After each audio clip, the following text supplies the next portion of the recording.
ഒരു ദിവസം എത്ര പ്രാവശ്യം ഭർത്താവിനെ കെട്ടിപ്പിടിക്കുന്നുണ്ട്? ചിന്തിക്ക്.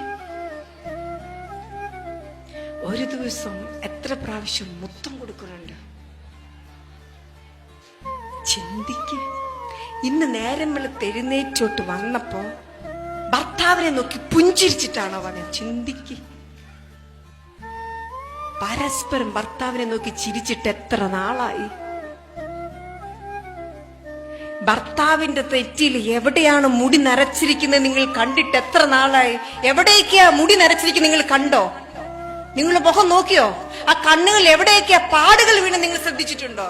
നോക്കിയോ? എത്ര ഒരു മിനിറ്റെങ്കിലും അദ്ദേഹത്തിന്റെ മുഖത്ത് നോക്കിയിരുന്നിട്ടുണ്ട്? എത്ര നാളായി അങ്ങനെ നോക്കിയിരുന്നിട്ട്?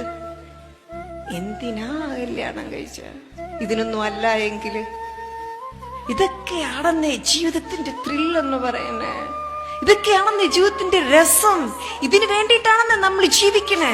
ഇത് കൂടിച്ചേരുമ്പോ കിട്ടുന്ന ഒരു സുഖം, ഒരു ഹാർമണി, ഒരു ഇന്റിമസി ഉണ്ട്.